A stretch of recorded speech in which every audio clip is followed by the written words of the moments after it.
Are we up? Looks good. Testing 1, 2, green, green. Yes, all set. Good morning, good morning. Monday morning.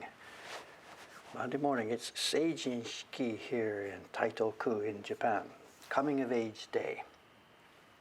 And if this was a normal year, in front of the camera here right now, you would see a stream of young ladies in beautiful kimono headed from the train station over to the major city hall, which is just down the street. They would be streaming by. It usually starts at 9 o'clock, so the morning time now. They're all in their beautiful kimono hairdos. They've been up all night getting ready. This year, of course, it's canceled. They're going to do it by video. Not sure what that means, but whatever. So it's been a while since this view. This morning I was putting it out there and I thought, hey, wait a minute, we haven't seen a floating pole.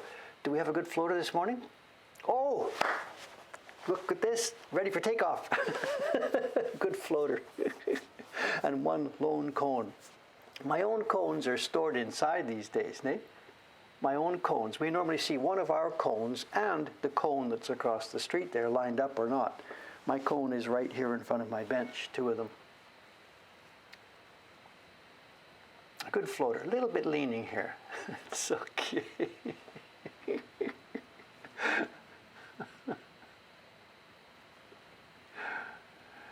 And the keg is in there. They're still up in business, you know. I don't think they should be, but they're still in business. Last night was deserted. Finally, whatever. People are having the sense to stay home, it seems. The last 2 nights, Asakusa has been deserted. The bars give it a try. The bars open up, but there's almost nobody around, you know. When I went to bed last night, 10:30, 11, it was just totally quiet.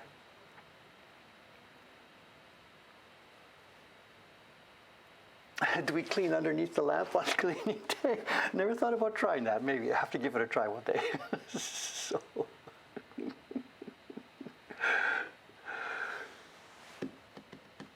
Snowed here in where? In Texas. It's snowing in Texas. We haven't seen a single flake here in Tokyo. You know, I get letters and emails. Dave, I saw the news. There's tons of snow in Japan. How are you doing? Are you buried in it? Haven't seen a flake yet this year. Haven't seen a flake.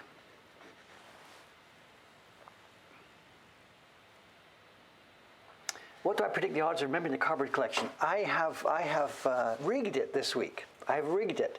2 people, Aoyama-san and Yamada-san, they are both instructed to send me emails Wednesday evening about the cardboard. Wednesday evening about the cardboard. So there's 3 of us working on this. There's 3 of us. And anybody who wants to pile in, welcome. Wednesday evening, if you know my email address, Wednesday evening, Tokyo time, send me an email. Put the cardboard out. Unless it's raining or snowing, in which case it's all off.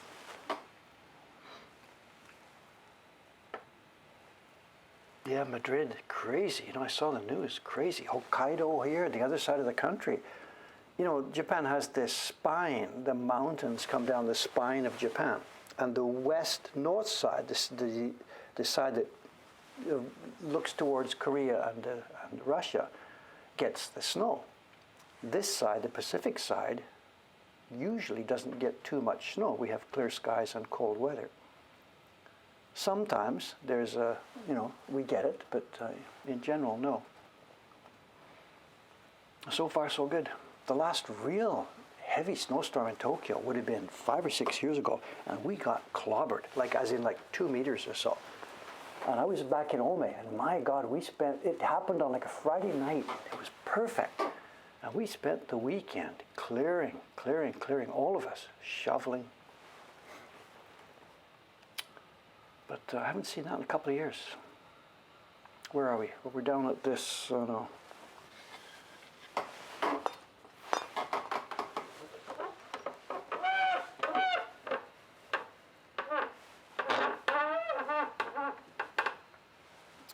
Where do we need to target this? Just a second. Okay, we need to be here.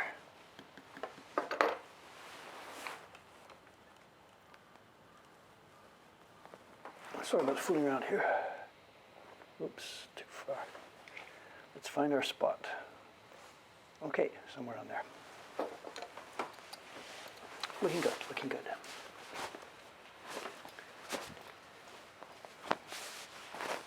Okay, let's do a bit of work here. Check in and out. Good morning to the usual gang.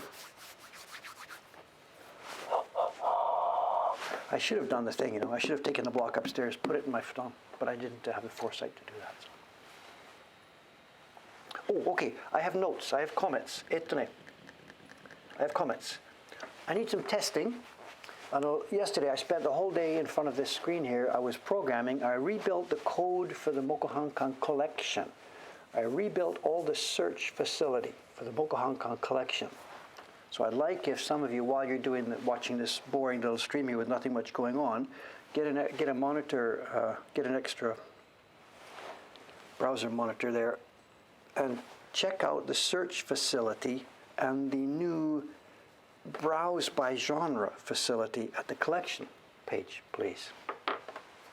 Break stuff. Try and break it. Whatever.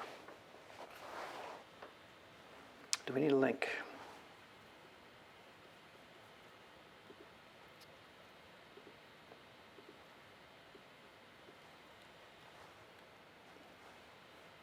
Somebody's beat me. John's beat me. Okay, thank you, John. I've tried to make it more useful. Before it was text. You browse by genre by text. I took out the hot link. Not sure what you mean there. I took out the hot link.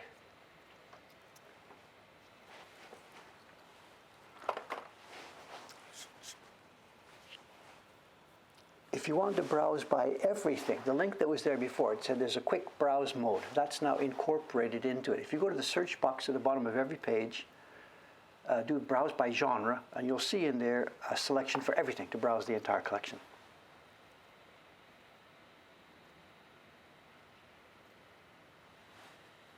Anyway, let me do a bit here, and I'll refer back to what's going on. So,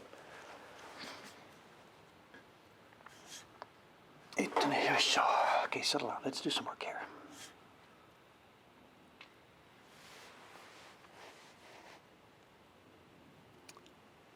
And I also put a ton of stuff up into the collection over the weekend, including those yokai prints that we saw the other day. They are now in the collection. If you go to the search box, browse by genre, select match label prints, you'll see a ton of new stuff. I put literally hundreds of new prints into the collection over the weekend. I should have been getting the next YouTube video ready, but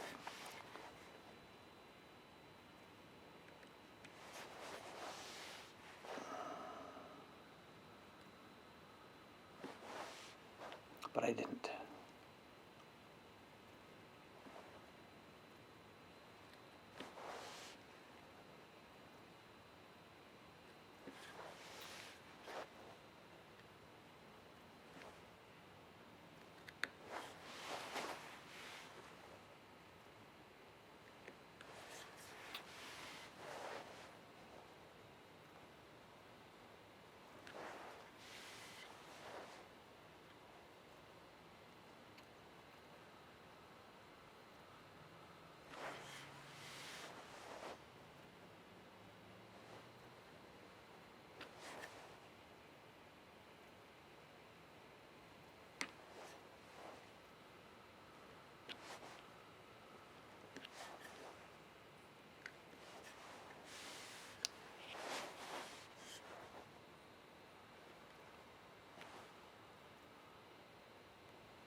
towel time. Hot towel time. Well, actually, he's not delivering hot towels, he's delivering towels. Each restaurant, of course, heats them up themselves. There's two ways of doing that. Smaller restaurants will just put them in the microwave. But restaurants that have got a contract with these guys, they've got a custom heater. It looks like just a little oven. It looks like a little small microwave oven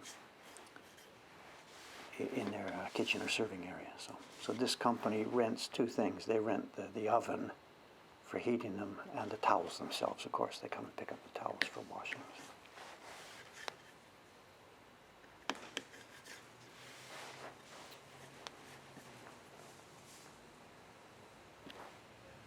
And he turned his motor off. Good.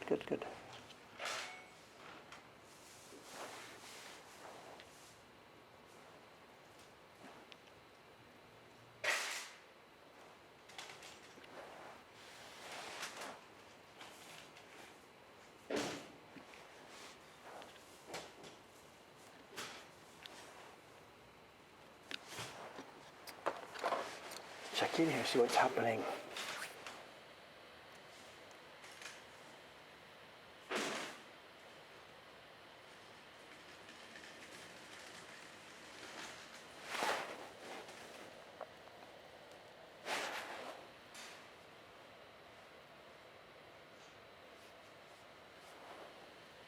Whatever, if there's issue with this, please drop me emails or something like that if there's things wrong with the programming. It's very, very simple programming there, But there's a new default for the entire system. Whenever you're seeing results, small thumbnails or whatever, there's an image and a title.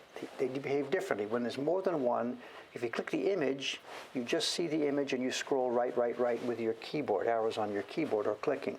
If you click the title of something that you're seeing as a thumbnail, you go directly to the data page for that item. Paper's out. Thanks, Tom. Yes, paper's out. Ishikawa-san will be coming. She'll probably be coming soon this morning here. She's just here by herself. Tomorrow, Suga-san is coming. Today, it's Ishikawa-san.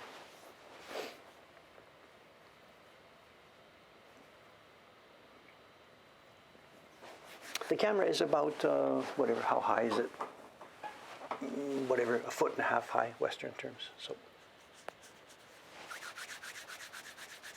yes, the title is that's a system-wide thing. The image will show you just an image. The title takes you to the data pages. So, and as far as I can do it, the JavaScript, if you're on a desktop browser, once you've clicked one image to pop up, arrow keys should take you right, left to the previous and next. If it's a glass screen you're on, tapping will do it, should do it. But again, so many variations of browsers and stuff.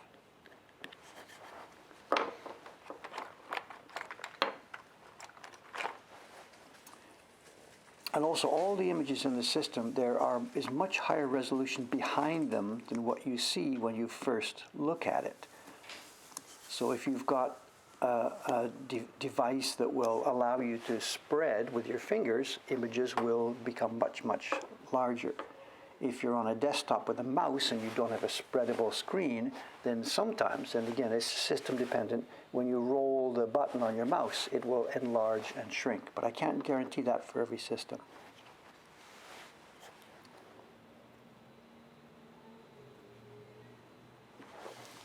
Myself, I use a laptop with a trackpad, and the trackpad allows finger gestures that will enlarge every image on the system.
Dog name, we'll get to it. We'll save it. I'm going to do the flowers and stuff first. The dog needs really nice. It's got beautiful. Chon-san has really done a beautiful job with all the lines on the dog. He's retraced everything from the Koryu side. So every line you see has been carefully retraced at a larger size by Chon-san. He did this. So I'm really looking forward to getting to the dog. It's all the hair. Look at this. Beautiful curves. Chuk, chuk, chuk, chuk, chuk, chuk, chuk. I'm going to have a wonderful time when I get to that. It's going to be Curve City all the way down, all the way through the little puppies, everything. Look at this. I'm going to have great fun with this. It's also pretty small. I don't know about this, but anyway, we'll get to it when we get to it. So for the moment, we're just going to hack through these flowers and get them done. But at some point, it's going to be beautiful curves for all those animals. This is the May print, so I've still got some time. I can get through this. The January print is now all printed, a couple of hundred copies of them. February print is partly done, and the test printing of the March print is now done. We made our decision. What was it, Saturday morning? I think Saturday morning, just after the stream, I went up there, Dei-chan and Ishikawa-san were there, and we sat down with the dozens of variations that they had printed, and we made our call on the final version of the March print. And they have both started. Dei-chan and Ishikawa-san have now started printing the March print. That's what she's doing today up there. That's as far as we've got. The April print, Chon-san is carving it. I am carving here the May print. So that's where the series is at. Kawasaki-san, our carver in Kobe, she's working on the third print in the Cats series, the 8 Views of Cats.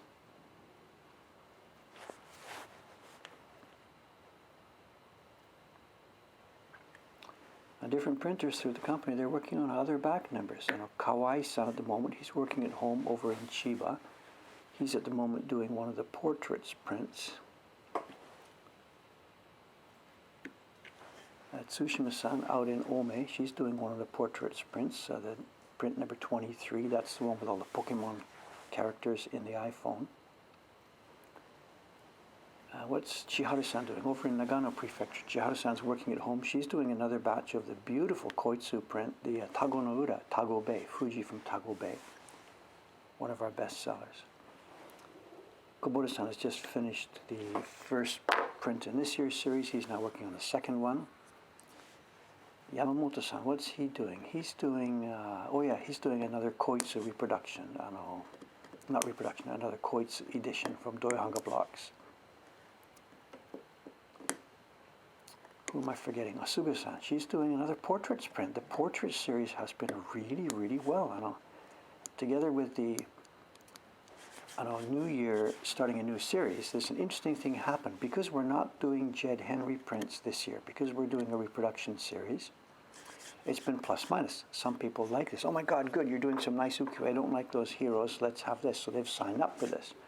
And there's other people, just as many other people who say, oh, I don't like this ukiyo stuff. I want some game characters. And they've gone through our catalog and they're finding that we have now back numbers. Lots and lots of back numbers. So the portrait set has really, really come alive. Well, it never died, but it's come alive again. So there's been tons of orders for both the Japan Journey series and the portrait series. So all those blocks are now coming out again and getting reprinted. So we're now in a really healthy situation here. We've got many different series available of different types of prints, something to keep everybody happy.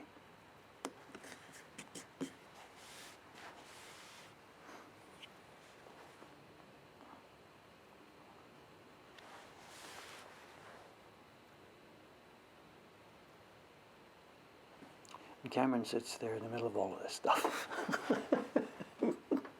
I'm not laughing at him. He's whatever. He's doing a great job out there. Just keeping all this stuff together.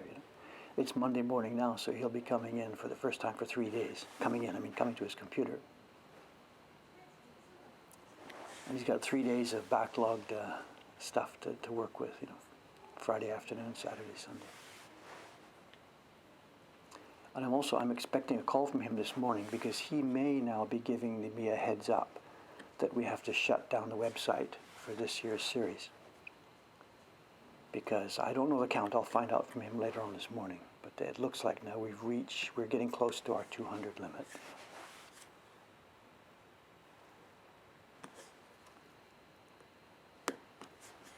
And I think now it's a question of days, a few days before we hit the limit on that and we have to turn it off.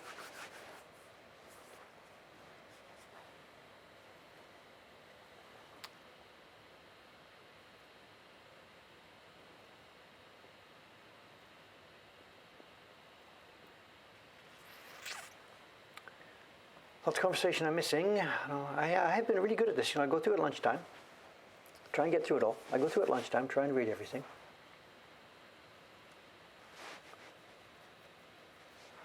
Soka. Something. The gentleman or person here called Rangaksha. You made the comments the other day about these, the Sanskrit writing. Thank you very much. That will go into the collection, the information, once we get that page up and running. But I'm curious about your name, Rangaksha. Ran is the word for, it's orchid to show. Gaku. Are you drawing pictures of orchids? Because if you're into this, then you should know something about what we're doing here. Doi-san, one of our members here, Doi-san, he's at home these days. He published a book last year about orchid illustrations. And I don't know if you know about this or what's going on, or Rangaksha.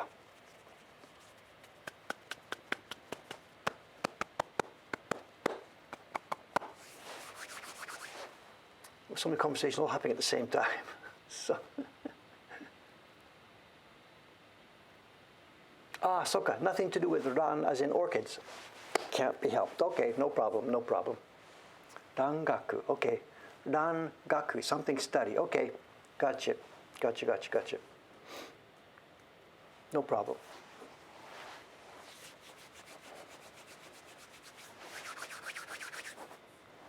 Well, the reason I mention is, as I said, there was before the war in Japan, a publishing company, a small publishing company, published a huge sets of woodblock prints of orchid pictures, and they are massive.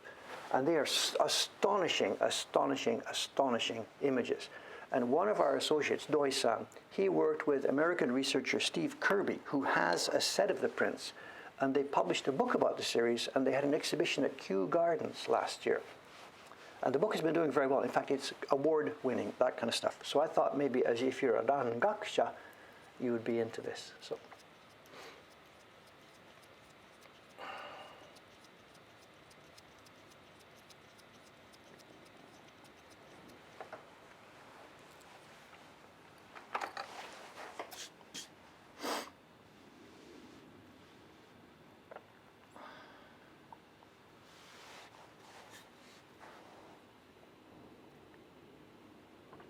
So I should have actually maybe picked up on that, Rangaku. I've heard that term before.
dog garbage to show. It's Monday. Should be a fair amount of garbage down there.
Oh, Andy's here.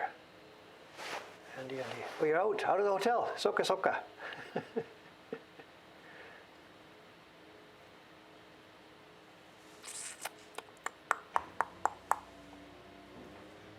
Well, internet problems. That's unusual because Japan is pretty good at this. I don't know where you're at. I know internet in Japan is usually extremely well done. John's talking about sending a stove. I know Aoyama-san, he won't be here today. He was here on Friday. They want me to use the Kaido. You know, the little packs of chemical things. You pop the pack or whatever, and you stick it in your back of your pants, and it keeps you all warm and stuff like that. I tried one of those years and years ago. Teiko-san, the girls use them all the time here. I don't like that stuff. It's okay. I'm not unhappy being a little chilly. We've had this conversation before, you know. I'm actually okay with this. I know, old-fashioned or whatever, I don't know, I don't care. But I really like this idea of when winter comes, it's so cool, it's nice and cool after all the awful hot summer, and then through November and into December, you're enjoying the chilly weather. And then come into January, it's like I've had enough of this, and in February, it's, oh my God, is it never going to end? And then when the spring comes, it's so beautiful again. So I'm okay with this kind of a thing, you know. I think there's something about the way our bodies work that we need, I'm going to get criticized for this, whatever. We need to get cold, too cold sometimes, and we need to get too hot sometimes. There's the deal. Think about this. Take some, I don't know the numbers, F and C and stuff. There's some particular temperature that, the same temperature when it happens to us in March or April, and when it happens to us in November and December. And what seems unbearably cold to us in November, oh my God, I'm going to die, it's so cold. Maybe say 50 degrees or something, whatever it is, you know, we've gone down to 50. And yet in spring, after a cold winter, when we've come up to 50, we think it's like shirt sleeve weather. We'll walk around in shirt sleeves because it's so warm. And yet it's the same number that at one part of the year we think it's unbearably cold, and the same number we can feel it's gloriously warm. And the only way that can happen to you is if you've become, something must happen to our bodies during each season. We must get somehow acclimatized to it. I don't know how this works. Scientists, whatever, you've got it. I don't even know. But I mean, there must be a physical adjustment inside your body. This is not just mental. You know how it feels on that spring day when it's 50 degrees and you throw your jacket off and you walk around and it's so warm. And yet the same temperature in November I'm going to die, it's so cold. There must be a physical adjustment that happens inside. And if you have the heat on every day in your house, and if you, whatever, it doesn't work.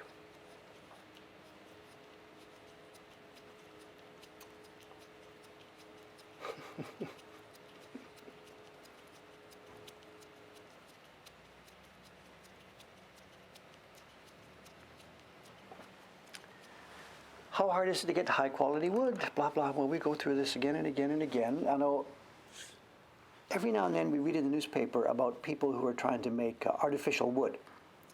And I don't mean in the sense of like some kind of plastic compound that looks like wood and feels like wood and tastes like wood.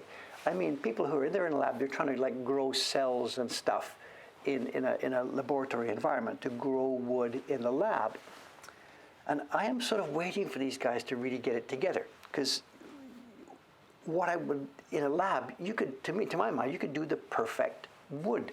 It could have the grain, you turn up the heat, turn down the heat, you feed it the right nutrients, you have it in a straight slab so the grain is not twisted.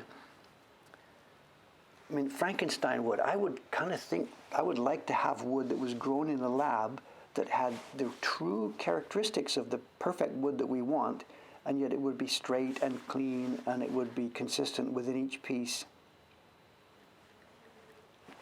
I would kind of like that.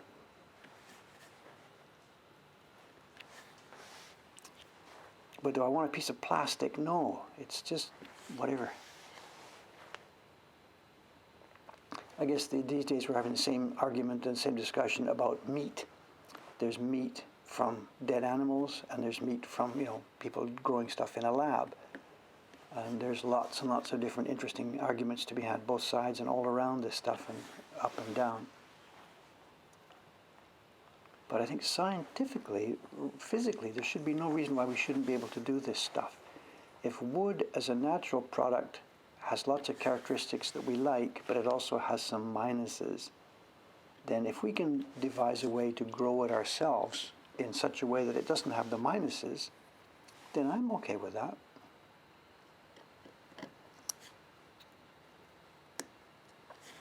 I could order my piece of cherry, unquote cherry, from the local wood lab, and it'll be dialed up to the specific density and hardness that I requested. I'd be okay with that.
Eating the wood. Sorry, I don't know.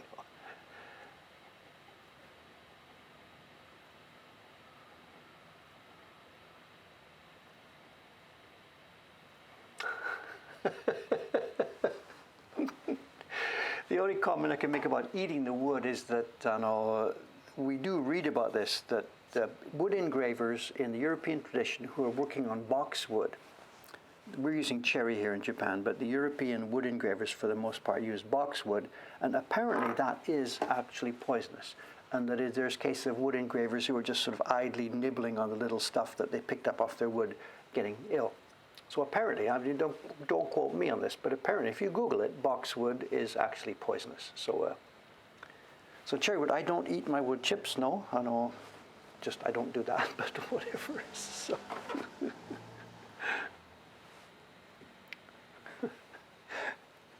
You've got me now. I'm going to carve for a while. When I turn back, what kind of bizarre conversation am I going to find here? I don't know. So, have you guys lost the plot, you know?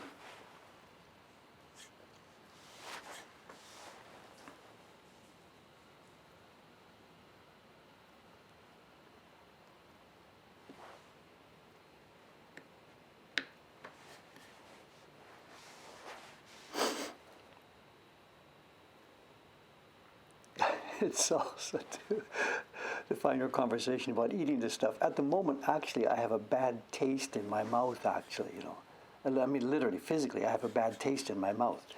And the coffee thing, you know, I've been still trying to stick to that sort of rule about having, you know, decaffeinated coffee, whether it's difference or not for the glaucoma thing, I don't know. But the kind of decaf coffee I've been using, it's a pre-made pack. It's one of the Japanese coffee companies. I forget what it's called. I just recognize the package.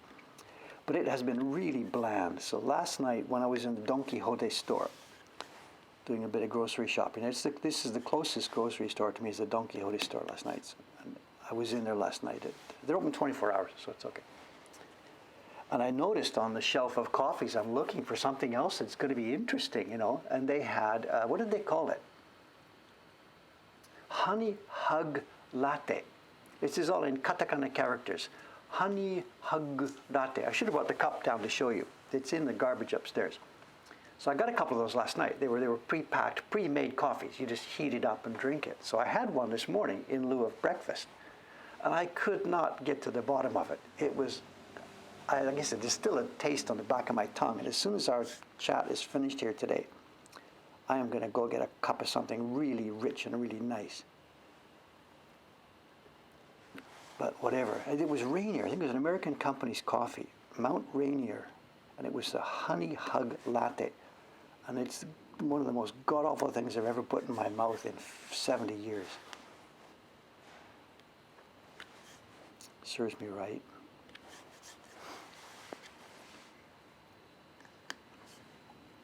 I should have known by the title, you know. I mean, give me a break, Dave. There's a sucker born every minute.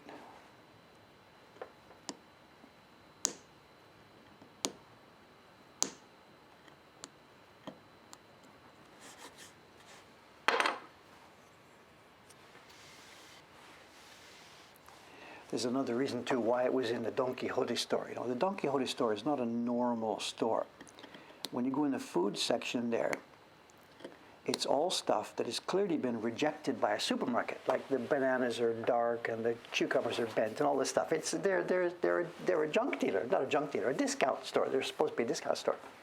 So lots of the stuff in the food, they get stuff that's out past its sell-by date, or it's something that went to a normal store and didn't get sold. And okay, shovel it over to Don Quixote. They'll sell anything over there.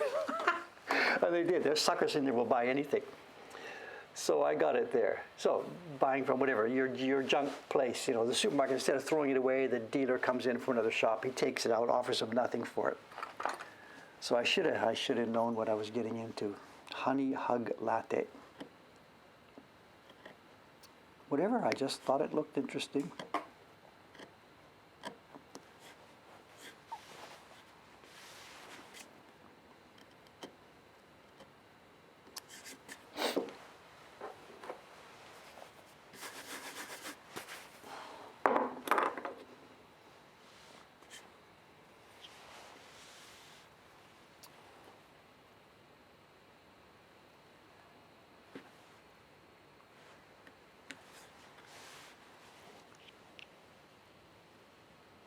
Okay for time, right? 48, no problem there. For show and tell today, we have something interesting. It's a combination.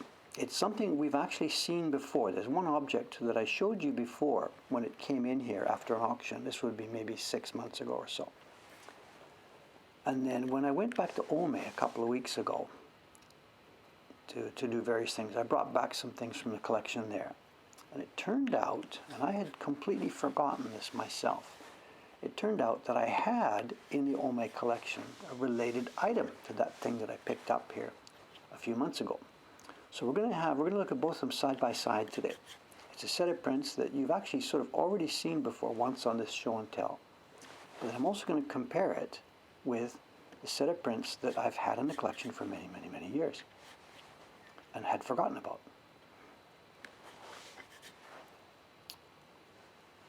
Oh, that reminds me. Emails. I've been getting a ton of emails, not just emails. I got to remember about this. I'm sorry, I've been forgetting to mention this.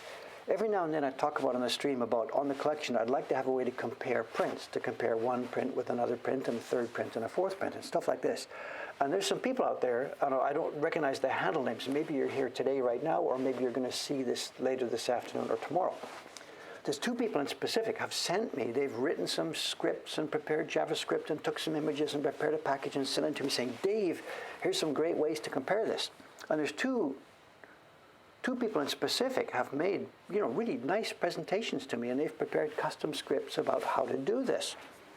And I haven't actually sort of implemented this or got it all organized yet. It's not forgotten and it's not ignored. Thank you. It's in my inbox. I had a look at this. Wow, this is cool. How should I do this? Which method should I use? I haven't done it right now because all of these methods that these people have shown me about this still require a long process of image preparation to get the previous images all scaled exactly the right size and stuff like this. So this is not something I can simply implement in a few minutes. But your input is very much appreciated. Thank you. It's been looked at. It's not just tossed aside. I've got a folder there now with all these different methods. And at some point, when I do get some time set aside for it, I will be putting up a test page on the collection page, on the collection website, to try and do this, how we can compare image A, image B, image C, image D, stuff like this. So those of you who've been sending these things, thank you very much for your time and trouble. And I'm sorry not to be more interactive with you. But yes, it's coming.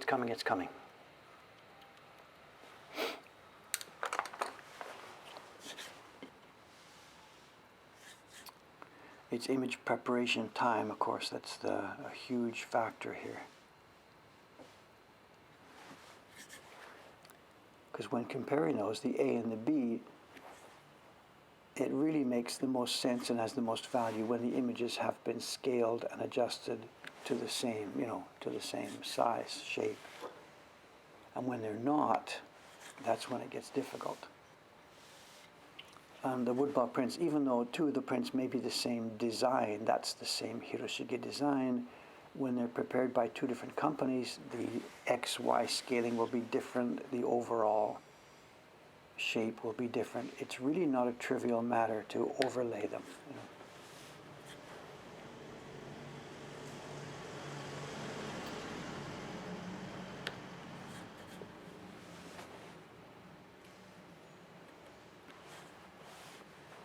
So the reason really I'm taking lots of time to look at this and think about this is I really would like to sort of get it right.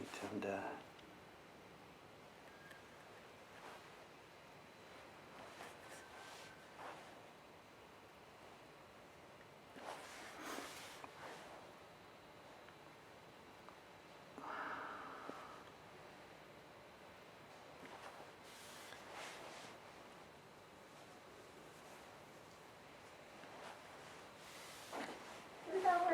おはようございます。西川さん、ちょっと待ってください。今何分前すぐさんからメールありましたんですが、今日来るはず。でも来ないです。でも本当に手についてない。僕彼女の中身出してないですが、メールの出してないです。でもメールの中に彼女が今の考えは何曜日と何曜日来る。だからちょっと手に用意してください。すぐさんのメールは、水金。今週の水金ドットをつけろ。そうです。お願いします。そうすると。Thank you, thank you. はい。これで年賀状の紙は昨日どうさありましたよ。そうそうそう。吸ってある。でも種類いろいろありますから、ちょっとストリーム終わってから行って行きますから。はい。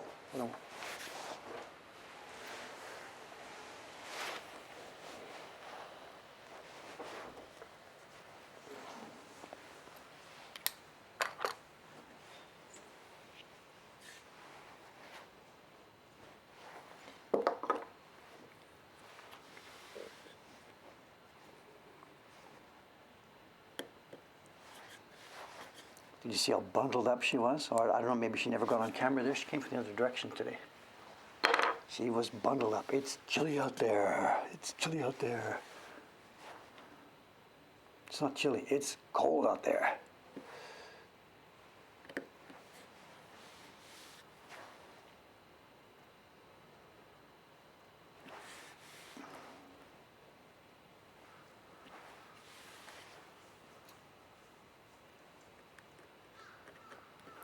Yesterday she did the key block. She's working on the third print in the Sears series, the March print. And she did the key block. I think she did 80 copies yesterday. I'd prepared the paper and the sizing for her. We're doing tests. And she did the key block yesterday. And then left home early. She left about 1 o'clock or 2 o'clock or something. And in normal times, we don't do the key block and then do another color straight on top of it. Because when the key block is still sort of wet and freshly printed, it tends to spread a little bit when you put color on top. But after waiting 1 day and freezing it and opening it, she can now print color on top of the key block.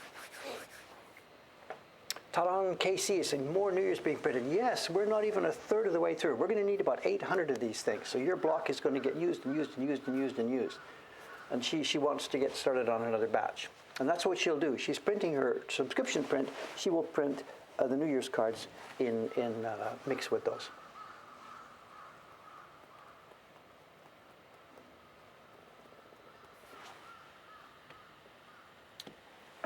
°C in Tokyo. So it's basically freezing. I don't know. I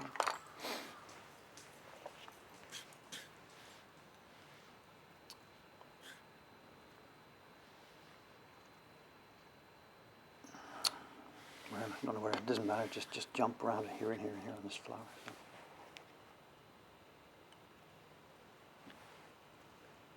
The thing about when you look at the weather in Tokyo, the temperature in Tokyo, you've got to remember most of the buildings here, everything except modern skyscrapers, there's no central heating built in. It's just not part of the culture. So the building I'm in right now, it was built, nobody really knows, but it was built around the time I was born, I think, just after me. I'm going to be 70 this year. This building is probably 65 or something. Nobody really knows. And nobody even remotely considered designing any kind of heating system, nor is there any insulation. It just wasn't part of the culture. It still isn't part of the culture. And it just wasn't done. So this building is just a concrete shell. There's absolutely no insulation and no heating. So what we try and do is room by room. The room upstairs, where Ishikawa-san's working today, this used to be an upscale restaurant. And as part of it, it was they used to cook boar meat, inoshishi ryori. So each of the rooms upstairs was a room in a restaurant, and they used to have a gas thing. They had gas at each table where there was a hot plate to cook the meat, the boar meat. So there are old iron, they're like cast iron pipes running through the building with gas in them. And we've kept the gas. We didn't cancel even though we're not running a restaurant, we still have an account with Tokyo Gas. I use the shower upstairs every morning. And what Ishikawa-san will be doing today, she's got a little gas heater unit that plugs into one of these old plugs in the wall where the table units used to plug into. So she's going to heat the printing room today with one of these little gas table things. It's not designed to heat a room, but it works. It does fine. That system isn't in place downstairs. When the restaurant downstairs was a ramen restaurant in its latest incarnation before the jeweler got it. And they ripped all that stuff out. So there's no gas line down here on the first floor. But the jeweler guy, in combination with the owner of the building, they put in a big, what's it called, aircon, an air conditioning unit. And it does have a heating facility, but I'm not going to turn it on for myself. It's massive. If I turned it on, you'd hear a kicker. There's a thing outside that whines and roars. And it does its sort of job about heating up this room, but it's just a massive unit. And just for me, this one guy sitting here, it's just pointless.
Also, I forgot.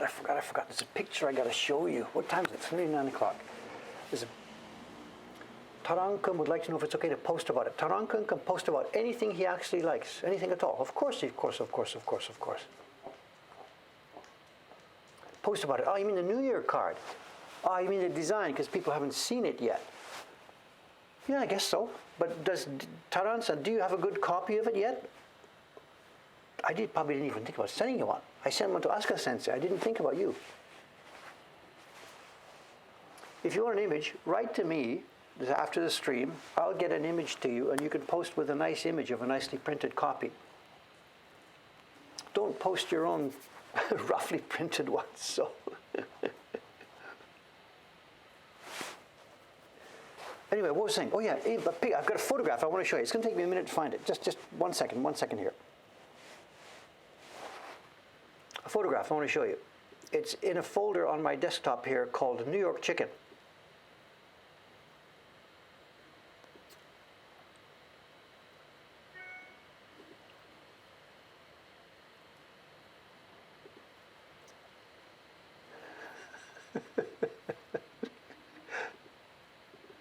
Hang on a second here. It's going to take me a minute to find this.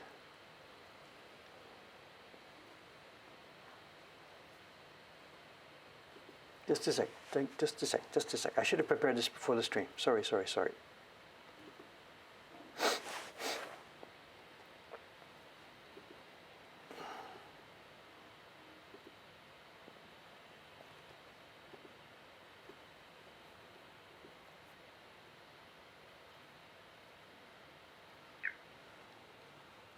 Okay, here we are. If I type this, I'll make a mistake. https mokuhankan.com attachments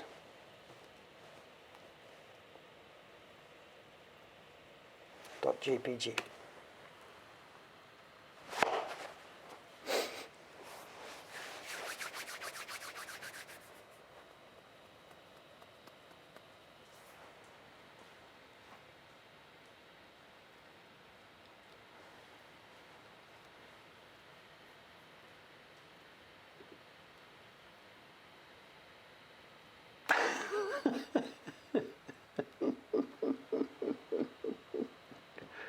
Oh, you saw that. I posted already. Okay, well, there you are.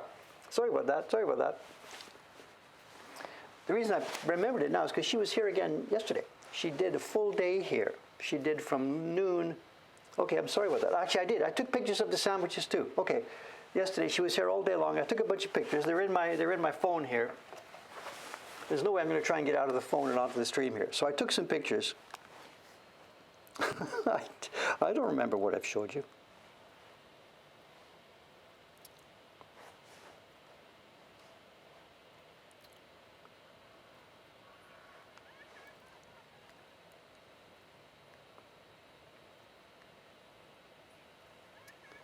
No, I don't know how to do this. I'm sorry.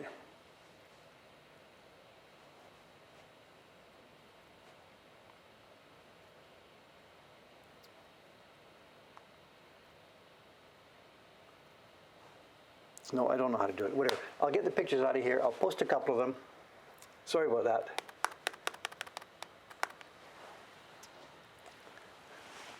I didn't remember that I showed you about that. Sorry about that.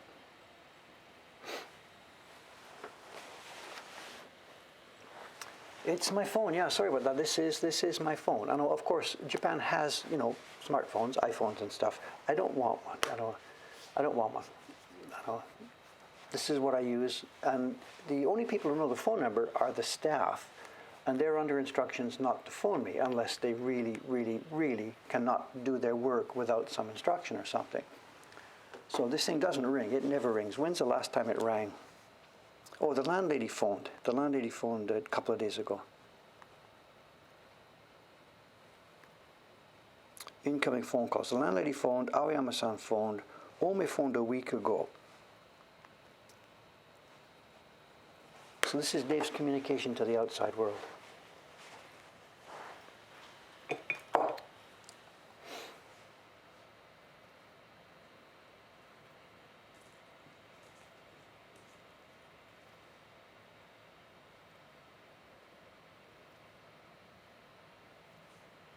I'm not sure what the comment, Tom, I'll read your instructions later. I'm not quite sure what you're saying here, but I'll get into that later.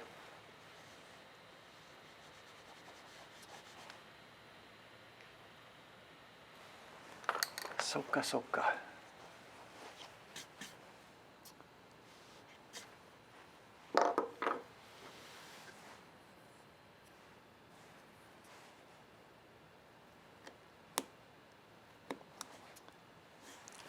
She came for a second day on the weekend here, and unfortunately, just before the night before she came, this was like Saturday night or whatever, Japan set the lockdown thing. So she wasn't sure whether she should come and do her chicken thing here or cancel. But she'd already bought the meat, so she had no choice really. So she came and set up, even though it was theoretically locked down. And actually, she managed to sell out what she'd done. What she brought. She didn't bring like a huge ton of it. So when I say she sold out, this is not, wow, incredible news. It's just simply it wasn't a disaster for her. She did manage to sell the relatively small amount of stuff that she did bring. So she's quite happy about that. And she likes the area. She likes what's going on. I guess she got good feedback from it all. So we're going to explore some more. At the moment, I don't know when she'll be coming next because, as we said, it's locked down and people are not supposed to be out there doing that kind of stuff. So maybe in February, once the restrictions are over, she'll come again. I don't know. We have no long-term plans. We're not going to turn this place into a halal restaurant. Of course not. Just simply, she had no place to show her stuff. I had an empty space. I said, go ahead, use this space. It doesn't matter. She says, is it really okay? And I'm like, it's okay. Don't worry about it. So that's all it is at the moment.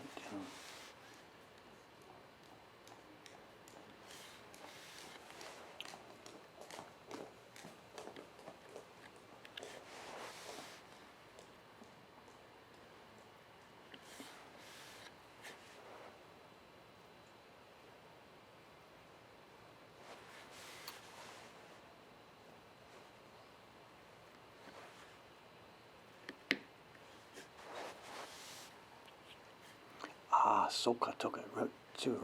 Talking about that reminds me. When she was here on the weekend doing this, the Kaicho-san came by, the boss man of this street here. And I wasn't worried about that because I know we're not doing anything it's no big deal. But he came by and, what's going on? How you doing? Are you going to open a restaurant? And blah, blah, blah. And we just chatted this now. And he's okay with this. But as part of when we were talking here, and this would be, Saturday afternoon, Sunday afternoon, I can't even remember what day it was. I said, did you get the notice about the new gas construction happening next door here? He says, yeah, I saw it. And I remember, I sign off on all of these things. They can't dig up this sidewalk until I've signed off on it, And I heard that, and he said specifically, he knows they're digging next door next week. It could be tonight, actually. They're going to dig up the sidewalk next door here where the new restaurant's coming in. And he said, nobody digs up here without me signing off first. So, of course, I know about this. So then I said, well, what about the one a month ago, that over there by the new restaurant on the right-hand side, they've destroyed the tiles. And he says, what? Nobody's destroyed any tiles. And I'm like, let's go for a walk. So me and the boss man, the camera's in the wrong direction, me and the boss man walked over across the street here to where the new restaurant had dug up all of our tiles. And as part of digging up the tiles, some of our tiles are missing, and they used one of those huge slicing machines, and it sliced into a bunch of the other tiles. The Yamaka Shoten, the Yamaka Cafe. So some of our tiles are still there, but they're sliced up and damaged, and some are missing. And he went ballistic. He hadn't seen this. He hadn't known about it. Apparently, they didn't ask for permission as far as this guy. And our Italian imported marble tiles, a bunch of them are missing and a bunch of them are destroyed. And he went volcanic. He just ignored me. He went straight over there. He followed the line that was dug, went straight into there, pulled the door open, started spouting off. And the only people that were there were like the waiters and stuff, and they're like, we don't know anything about this. So he comes back out, well, I'm going to go back over there. Now, this may have all been for my benefit, just to show that he's, I'm the guy who is in charge here, instead of saying, shit, I didn't know about that. He didn't say that. He just started to, show the I'm in charge routine. But clearly he seemed to be really surprised about this. So I guess there's some background story that I don't know about, that they had done this gas thing without actually going through all the proper things and whatever. And it seems those tiles have been destroyed and thrown away.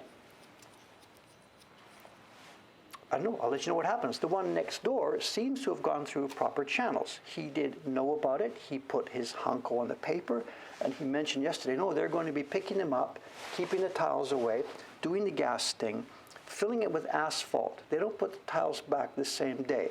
They put the thing back and they let it settle for a while. And then after X weeks or a month has gone by, some rainy days, whatever, after it's settled, they come back and they replace the tiles. So he said to me, Dave, don't worry, next door, this is all going to be clear. The tiles will be put back to shape. But then the other one, I have no idea how this is happening. No idea. There's a million backstories. The little construction companies, they're always like struggling with each other. Who's going to get the next job? And it's all local men, and who's the boss, and who's going to hand out the work to somebody else. And as I mentioned before, the local construction companies, if they happen to destroy something while doing their work, it just means more work for another one of these companies as it goes around. So they're in no, it's in their benefit to muck these things up, because it has to be fixed by local construction companies. And I have no idea how the money goes around and around and around.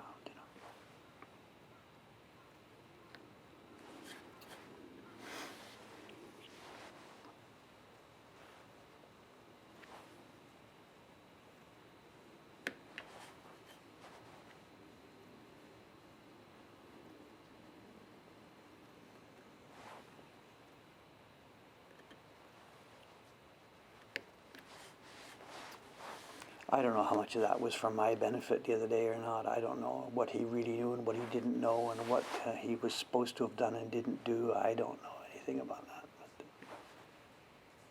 over the next few hours, I saw him out there. He was standing there looking at it, had his phone against his ear and chatting with this and that and gesticulating and whatever. But when I was talking to him about it, I asked, when this street was done, 12 years ago before I came here, did they set aside a bunch of extra tiles for this purpose? I mean, when you put the tiles on the street, you know what's going to happen. Water main is going to burst or someone's going to do construction, new house, whatever. You know it's going to get dug up at some point. So were there a bunch of extra tiles set aside for this? When you're buying 10,000 tiles, buy 10,000 plus 500 or something, so that you can fix it as the years go by. And he said, no. Why would he do that? Why would he do that? Blah, blah, blah, blah, blah. So it seems there are no tiles set aside.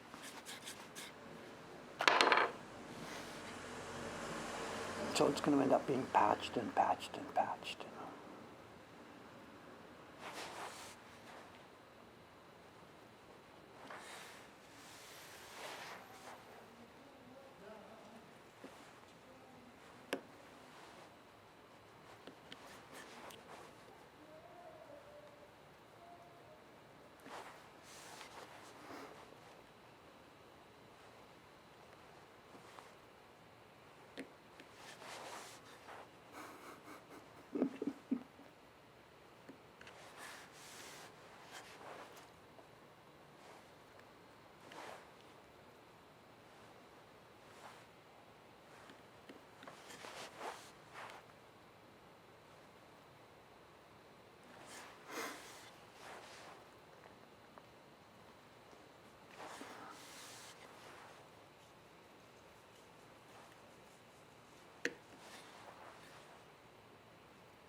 Time, we're okay. I can't see the clock here. Are we okay?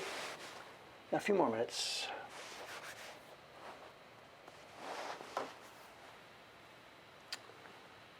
Yeah, I suppose they will have to find some tiles that are similar, whatever, or the same thing when you're fixing a broken piece of furniture and you're trying to match it exactly. You can't match it exactly, so you cut out a larger area and you put something different in for a contrast.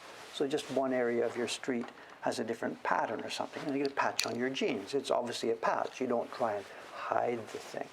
So yeah, there's lots of ways to solve this. Go through.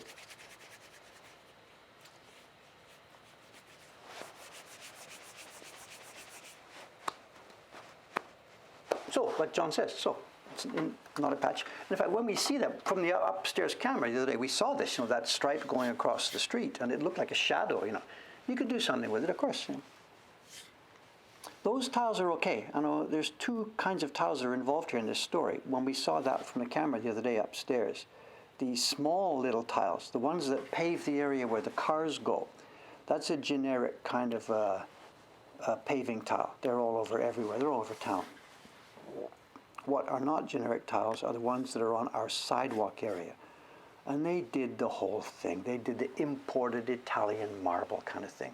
There's lots of interesting stone and tile here in Japan up in the Alps, but they wanted something, I guess they wanted to spend some money, whatever. I don't even know how it came about. It happened before I came here, but they got imported Italian tile. I'm sure they got taken to the cleaners, but whatever. It's granite or marble. I can't quite tell the difference. If I was guessing, I'd say granite, but I don't know.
Yes, tonight the 11th. Today's the 11th, right? That's tonight the gas construction is happening. They've booked it from 10 until 5 in the morning. We all got our notice that construction will be happening Monday night. I sleep just right outside there, so it's happening right below my window tonight.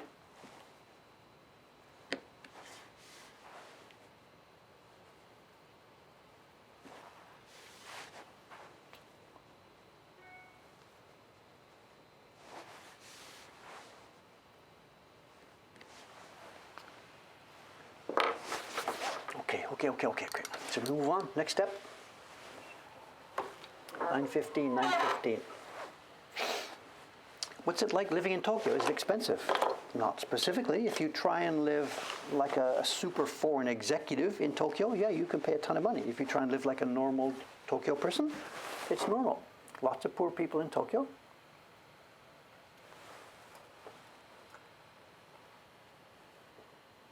Tokyo's just another city. Food and stuff is dirt cheap. Clothing and stuff is dirt cheap. Okay. Show and tell time. I know. I'm on it. Okay. As I said, it's a combination. It's something we've seen before, plus a new something. This you saw, I got it on auction here. I think it was about 6 months ago, so I'm sorry, I don't know. Oh, also too, I should show you. The collection upstairs, we are using boxes like this. We don't just throw stuff on the shelves because lots of things, they're paper, they get the corners bashed, stuff like that. We have things organized, cataloged, controlled. You look in our database, this is not on the collection website yet, but when it is on the collection website, you'll be able to find out that it's in clear case B5 size number 19. We are getting this actually together, We're getting this. Anyway, as I said, you saw this a few months ago. Strawberries. Don't talk about strawberries. No, forget it. By Japanese food, you're okay. Okay, this is Ando Hiroshige, the designer, and it's Edo Hyakke no Uchi, especially chosen Sanju, I don't know the pronunciation of the last one, style, 30 pieces. It's 30 prints, 30 designs chosen from the famous 100 Views of Edo series by Hiroshige. They've been shrunk down into postcard size. And we've already seen this once before. I'm not going to spend too much time on this one right now here today. We've seen it once before. It has all the appearance of being made in the Taisho era. And it's got the 30 designs broken into 4 groups: spring, summer, autumn, and winter. The original series had just a random 100 and plus whatever images from Tokyo. So we saw this, and I geeked out about it. The carving was really nice. The printing was really nice. It was a beautiful set of reproduction prints made in, apparently, the Taisho era. So far, so good. We saw this.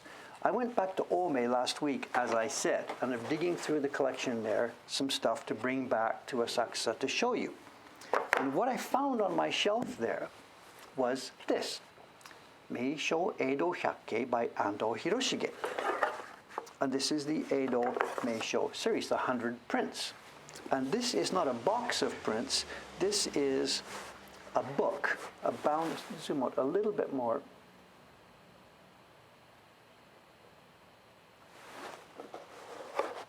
And it's got English and Japanese titles. And let's skip to the back page for a moment because the information there, and it says, this is all Japanese, but it's okay, we'll do this.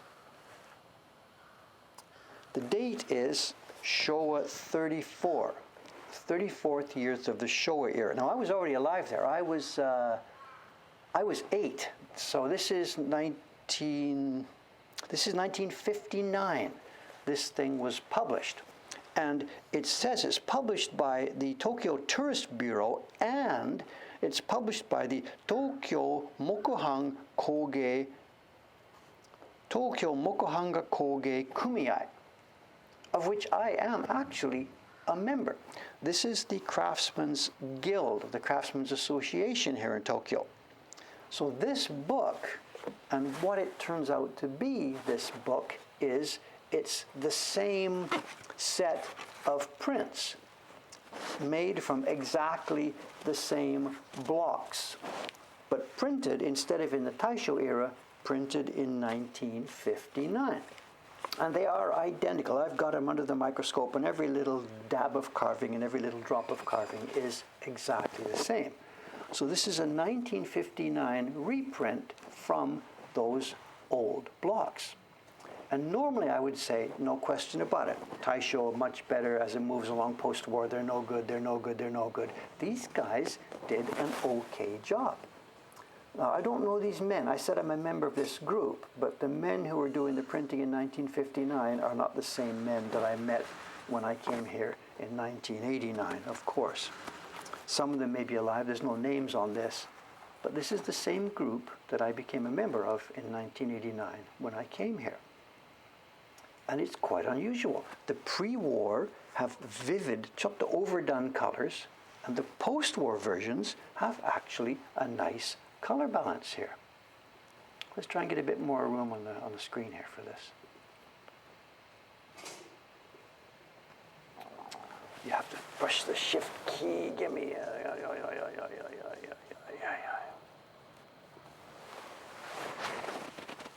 And they go on one by one. There's a few other very small differences. If we look at the Taisho era one here, if you look at the name in the back, there's a color pattern in the back behind the name. The version in the post-war, they've done something different. And when I first saw this, no, it's a different block set, but it's not. When you look under the microscope, every tiny tree and every tiny dot and every tiny thing is identical. They are actually the same block set, but the post-war people left out a couple of blocks. That little pattern block, either it had got lost or it wasn't any good. They just left it out.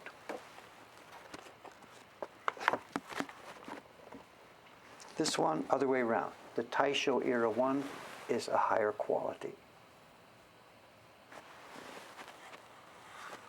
Look at this different coloring too to show. This one, now the block has started to break down. We've got broken lines here on some of these small things.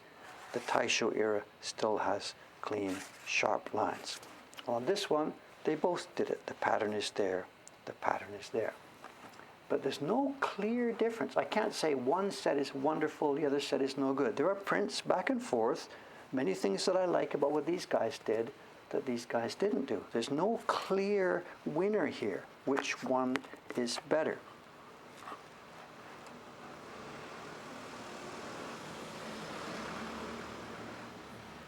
Yeah, I think the grass on the modern one is a much more interesting grass tone. This is a bit shallow. It doesn't look right.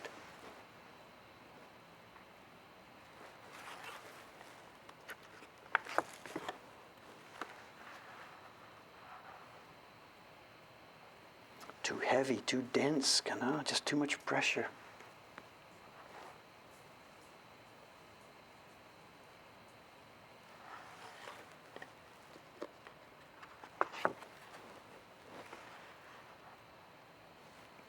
I have no idea how many copies it would have made from these. Hundreds and hundreds and hundreds.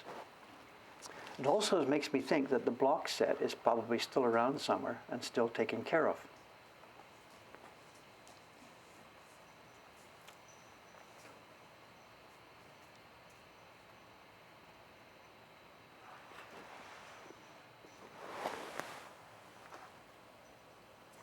This is the Kiyomizu temple in Ueno Park. And what's happened is, in the old days, there was this famous tree that had a curlicue. And either the tree died or it didn't make it through one of the bombings or whatever. So somewhere, just around the time when I came to Japan, I think, somewhere in the late 1980s, the people who run this place, this temple, they knew about this. So they tried to recreate it. And they got a tree, and this tree is across on the other side of the pathway. And they didn't do that. They got one of the trees in their own yard, just below where this platform is. And the tree that's planted below this platform, it grew taller and taller and taller. And now, right about where my finger is now, they trained a tree.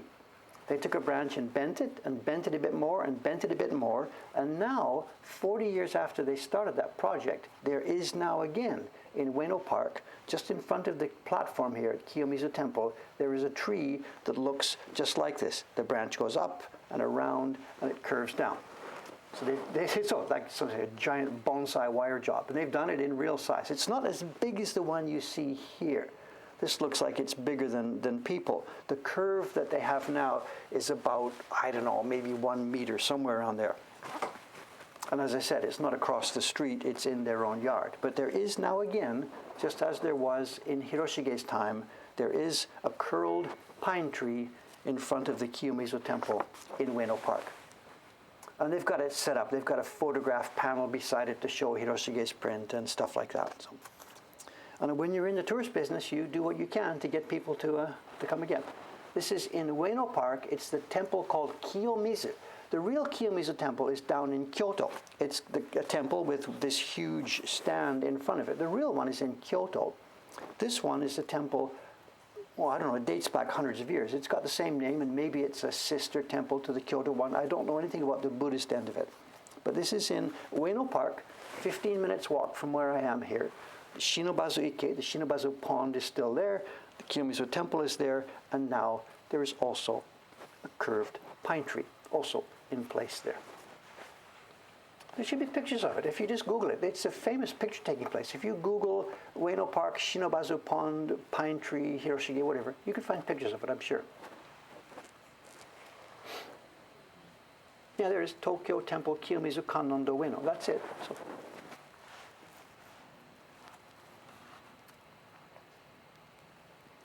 for the most part, the mood of these two editions is very, very, very similar. The printers who did the new one would not have had these samples in front of them, I think, because they've made many different color choices. So my guess is all they had was they had the blocks, and they looked at the pigments that were left behind on the block.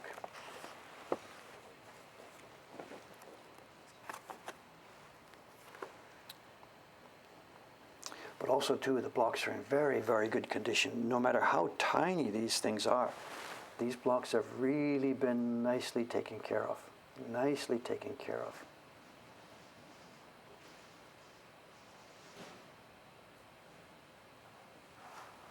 So this is an example of what we need in our collection. Once both of these are photographed and put in the collection, and at the moment neither of them is, but once they're in there, this would be really nice to have that slideshow left, right, to compare the differences.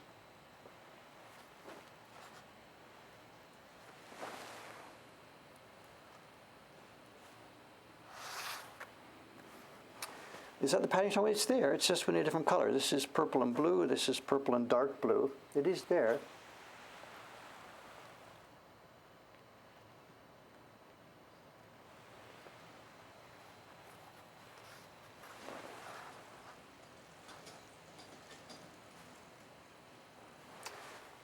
These two ears, I think they're using pretty much the same pigments by now. This is still 1959. You can still get all those pigments. So they would have the same toolbox available to them.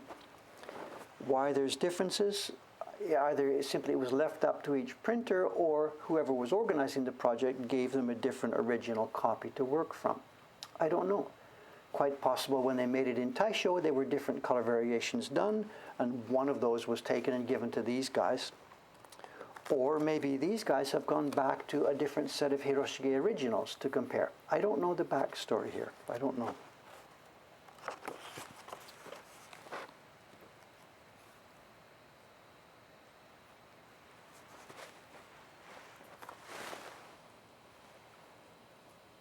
As I said, for me, there's no clear winner here. Some of them I like this one better, some of them I like that one better. They're both very nicely done. I'd be happy to own both of them. I do own both of them, whatever. So, this one here, this is a bit careless. There's a bit of Goma printing in the sky. A bit careless printing, whereas this one is beautifully done.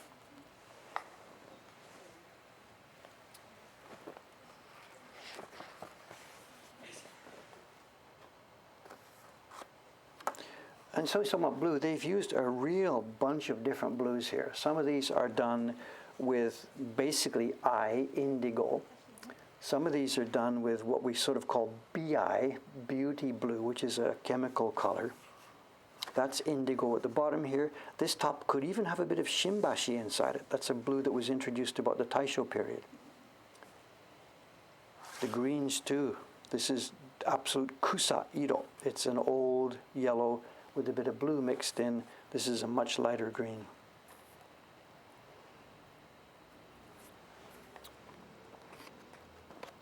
As I said, no clear winner. No clear winner. Very enjoyable to have both of these, and it's going to be real fun comparing them side by side. There's also toning in place here a little bit. You know, the Taisho ones now are, well, both of them are. This is 60 years old. This is 80 years old. Somewhere around there, 80 or perhaps 90 years old. So there's the age difference.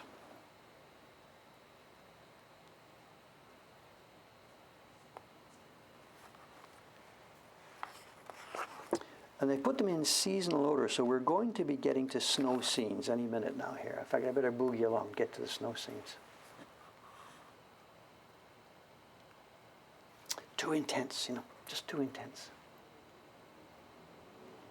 If I could only pick one of these sets, I think I'd pick the later set, if I could only choose one. Look at this. Look at the difference on this one. Look at this.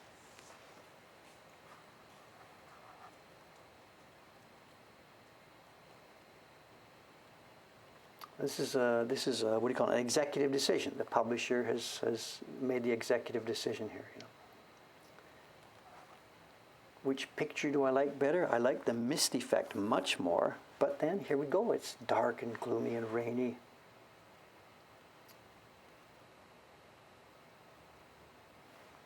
I guess it looks a bit too missing, doesn't it? You know, this one looks so much richer.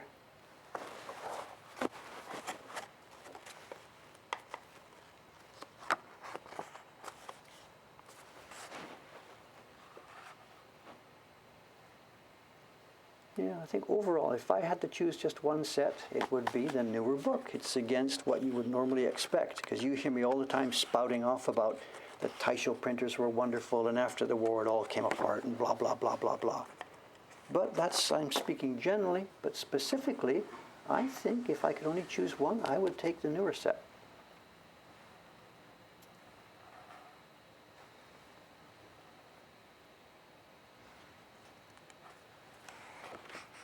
Luckily, I don't have to choose.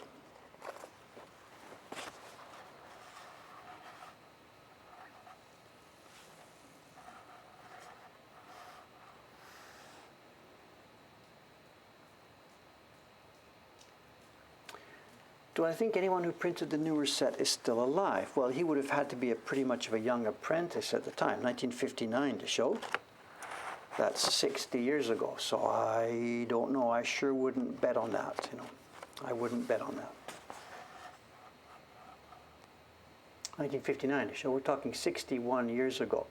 So I don't think. They could be alive, but none of the guys that are working now. No.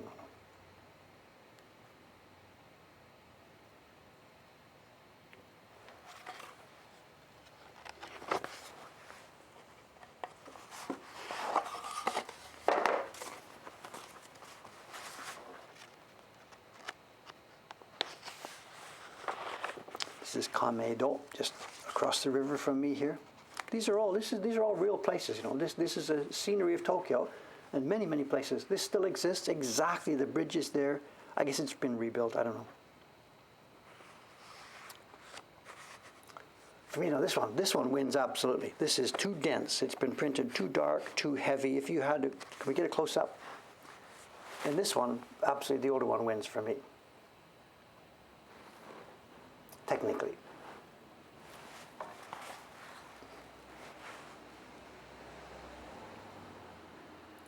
It's a question of taste. The one on the right may seem weak, the one on the right is strong, but to me, I want the delicacy here. The one on the right is delicate, the one on the left is just a bit too dense. But the water is much nicer.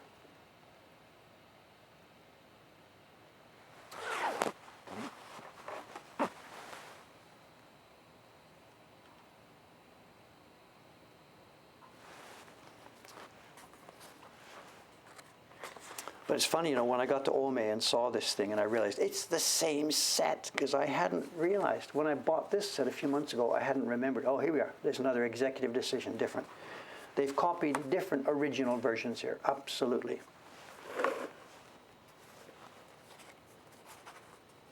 You look at the gradation. They've just copied different originals here.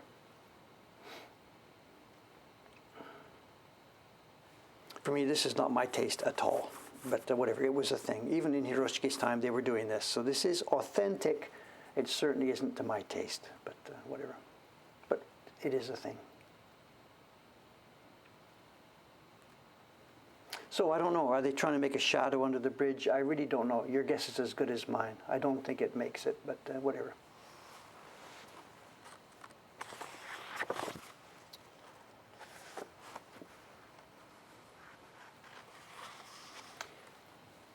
Descending geese. Wow. I don't think so, but whatever.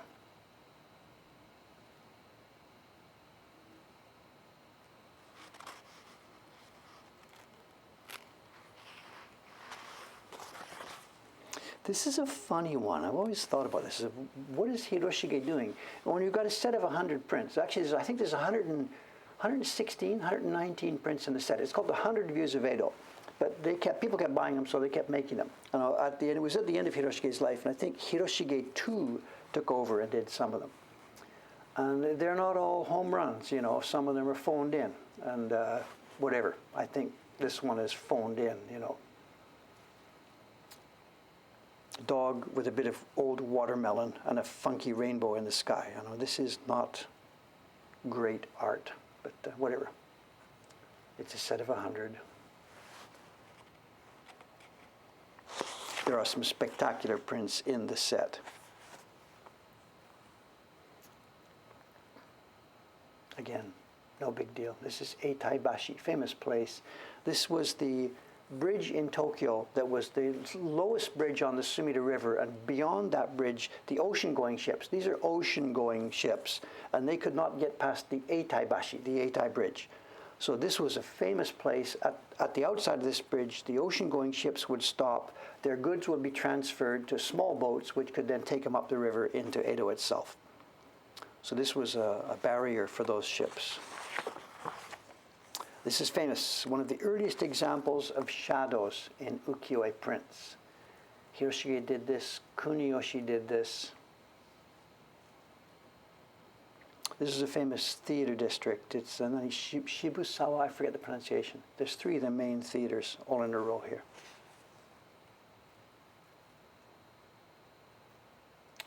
So this one's famous for shadows and for perspective too.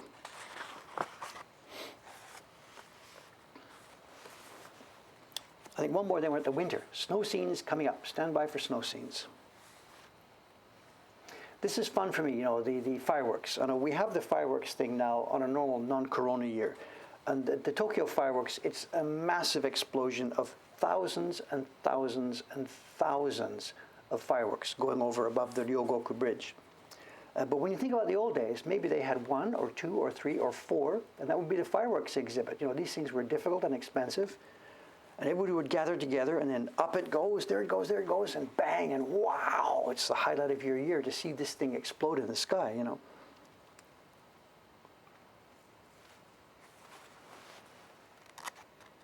Okay, snow scenes, here we are, Asakusa.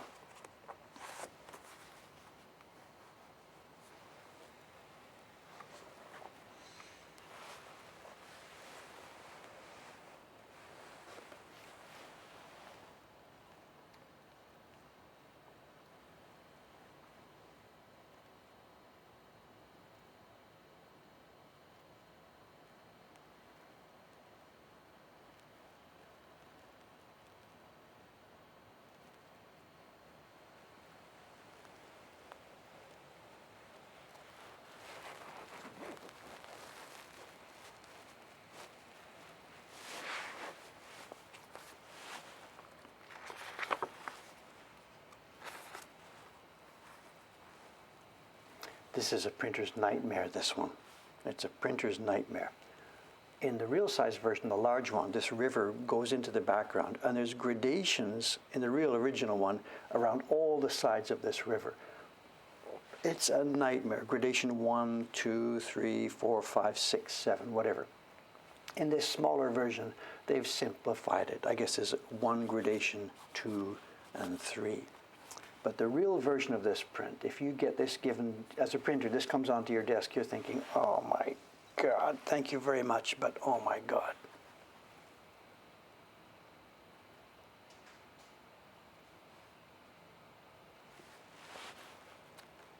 And then one of the most famous ones in the set. And our girls were studying this one this last week. The 3rd print in our series this year is of a falcon. And this, I think this is an eagle, I think. So we were studying the way they did the coloring on this for our own print this year. The left prints are the Showa 1959 printing. The right-hand side prints are the Taisho era printing. Although honestly speaking, it looks the other way around. If you'd given these to me with no surrounding ancillary stuff, I would have guessed the other way around. I would have guessed Taisho era smooth, beautiful printing, Showa era careless packaging, Goma printing. But it's not. It's the other way around.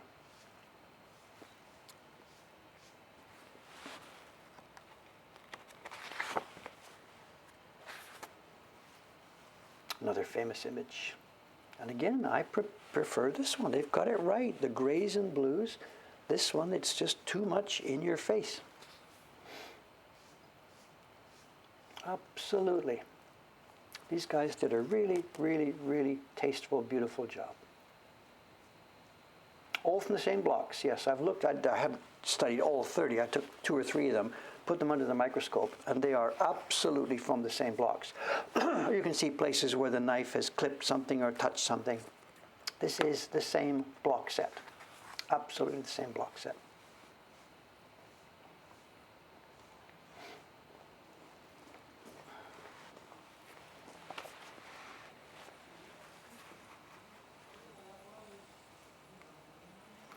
I think we're about at the end of it. What is there, 2 or 3 more left? I think it's 2 left. There's 2 left.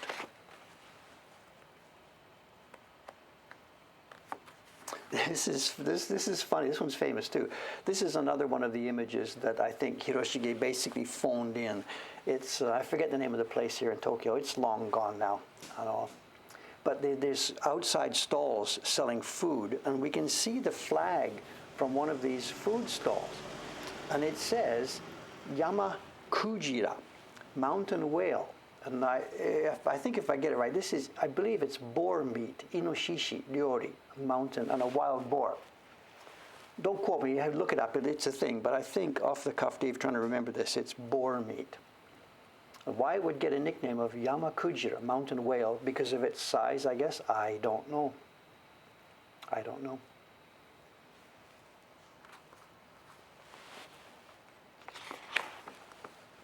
And the last one, another phoned-in image, nothing special about this one. He could have designed this in 10 minutes. It's okay, we can't have 100 home runs in a set, it's all right.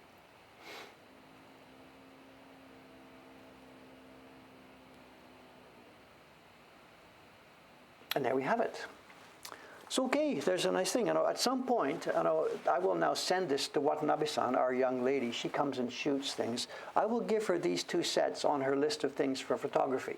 So sometime in the next month or 2 months, this will come to the front of the line for shooting into our collection, and we will put them.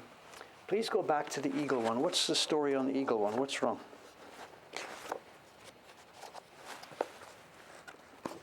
It's an eagle. What have I missed about the eagle one? Hang on. Please go back to the eagle one. He said it looks totally different. What looks different about it?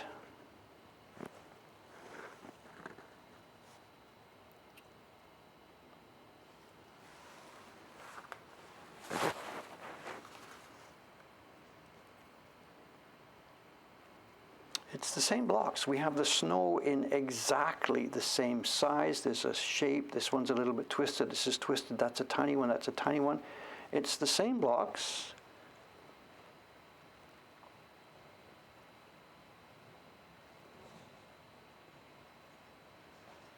The blue, I don't know what you're getting at. I'm sorry. I know they're printed in different color tones, absolutely. It's the same blocks.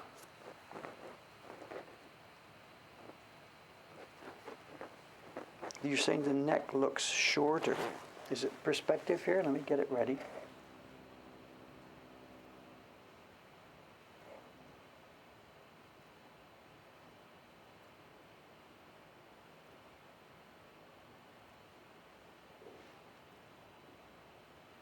The matting is a bit different. The mat on the old one is in closer.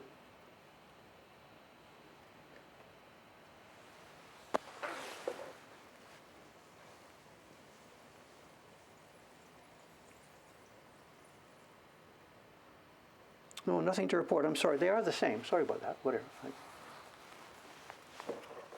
Anyway, as I said, at some point now these are going to be online and you can compare yourself stroke by stroke once they're up online. Okay, there you are. Thank you. We've gone too long. We've gone way, way, way over time today. Sorry about that. And I don't know if that's interesting, but whatever. For me, it's interesting. That's a neat part of our collection, is because we're not talking about super, super, super rare stuff that costs $1 million. It's possible for us quite often to get multiple copies of something. And it's good. It's really cool to compare copying, copies. How much is... If you only got one, you've assumed that's the printer, that's the way it is, that's perfect. But when you've got two, neither of them can be perfect because you can see there's a big difference between them. So it's much more fun to have stuff to compare than by having just one. Okay, here we are. I'm late now. Today's my day. I'm going to Ome tomorrow. So today, my day is getting all the stuff ready, all the different prints, checkings, and stuff like that to take to Ome. And I'm going to Ome tomorrow. I'm going together with Dei-chan and Chon-san because there's a wood block out there. Well, I'll talk about it. I'll talk about it Thursday when I get back. I'll talk about it because I might bring the block back. I'll talk about it Thursday. No point teasing everybody about stuff that might happen or might not happen. Anyway, the three of us are going out to Ome to inspect a really interesting old wood block. I won't be driving, I'll be on the train. See you then Thursday morning for me, Wednesday night for most of you. Thanks very much for putting up with this. I'll see you in a few days from now. There's a wood block out there. There is ever a wood block out there. Bye for now. Oh no, let's put the street scene up. Let's put the street scene up first. Mr. Floater. Oh, look at this. What's going on? I know there's supposed to be, I told you, there's supposed to be the coming of age day ceremony, but it's been canceled. It's supposed to start at 10 o'clock, but it is canceled. Did these guys not get the message? These will be people who have just become 20 years old this year, or who will become 20 years old this year, the two of them there. I'm sure it's canceled. Anyway, there we go.